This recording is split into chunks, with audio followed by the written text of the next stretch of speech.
The morning sun filtered through the tall glass windows of Technova Industries, casting long shadows across the polished marble floor. Margaret Chen walked slowly through the empty corridors, her soft-soled shoes making barely a whisper against the pristine surface.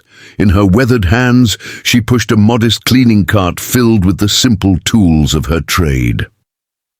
Margaret had been the night janitor at Technova for nearly 15 years.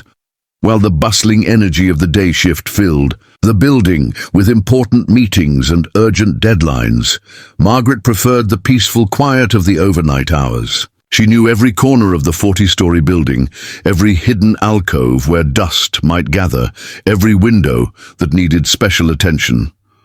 Most employees barely noticed her. She was simply part of the background, as invisible as the air conditioning or the security cameras.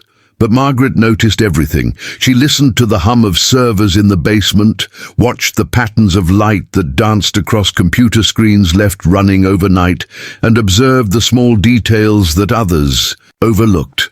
Tonight felt different, though. As Margaret made her rounds on the executive floor, she could sense an unusual tension in the air. Even in the silence, something seemed wrong. The normally orderly CEO's office appeared disturbed. Papers were scattered across the massive mahogany desk, and multiple computer monitors displayed error messages in angry red text. Margaret paused at the doorway, her gentle eyes taking in the scene. She had seen stressed executives before, but this looked particularly troubling. The main computer screen showed a message that made her heart sink. System compromised, all data encrypted, pay ransom or lose everything. She knew enough about computers to understand the gravity of the situation. This was one of those cyber attacks she had heard about on the news, the kind that could destroy a company overnight.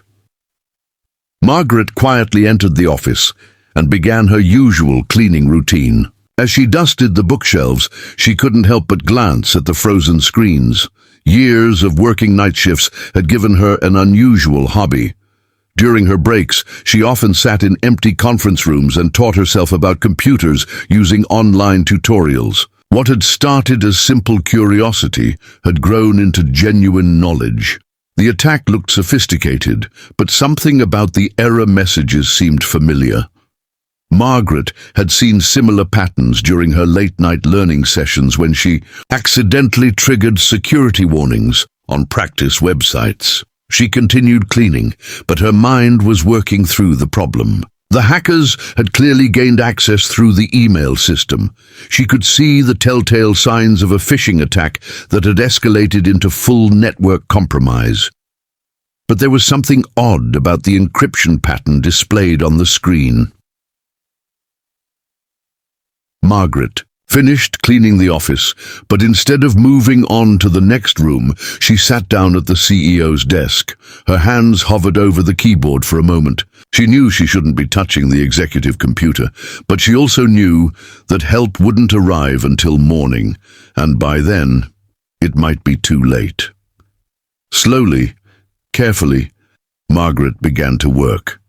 Her fingers moved across the keyboard with surprising confidence. She had spent countless nights learning about network security, initially just to understand the technology around her, but eventually developing real expertise. The ransomware had locked most of the system, but Margaret noticed something. The hackers had missed. There was a backup server running in parallel that they hadn't fully compromised. If she could isolate the clean data and rebuild the network connection, she might be able to restore everything.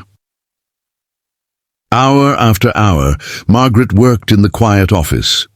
She traced the attack vector, identified the compromised files, and slowly began to reverse the damage. Her cleaning cart sat forgotten in the corner as she dove deeper into the technical challenge. The work was delicate and demanding. One wrong move could trigger additional security protocols or cause permanent data loss. But Margaret's patience, honed by years of meticulous cleaning work, served her well in this digital environment.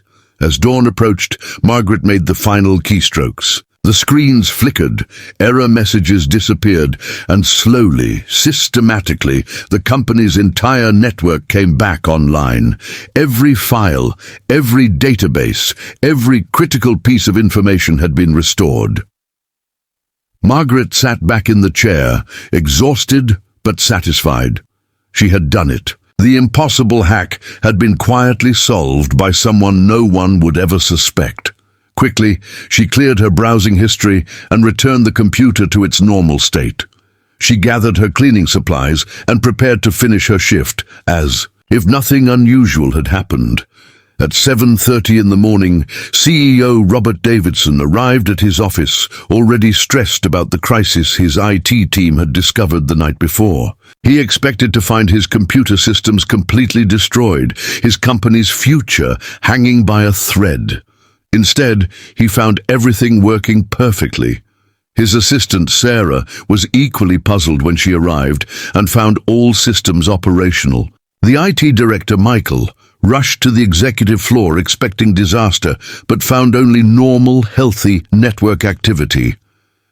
They spent the morning trying to understand what had happened. The logs showed evidence of the attack, but also showed a complete recovery that their best technicians insisted was technically impossible, given the scope of the compromise.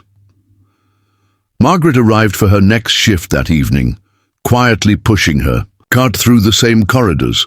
She nodded politely to the security guard and began her routine cleaning tasks. In the CEO's office, she noticed a new memo on the desk, announcing a company-wide bonus for all employees in recognition of their dedication during a challenging technical period. Margaret smiled softly as she dusted around the papers. She never told anyone what she had done that night. She didn't need recognition or rewards. The satisfaction of solving the problem, of protecting the jobs of her colleagues, was enough. But Robert Davidson, despite never learning the truth, made one important change. He began to notice the quiet people who kept his company running. He learned Margaret's name, thanked her personally for her years of service, and made sure that every employee, regardless of their role, felt valued and respected.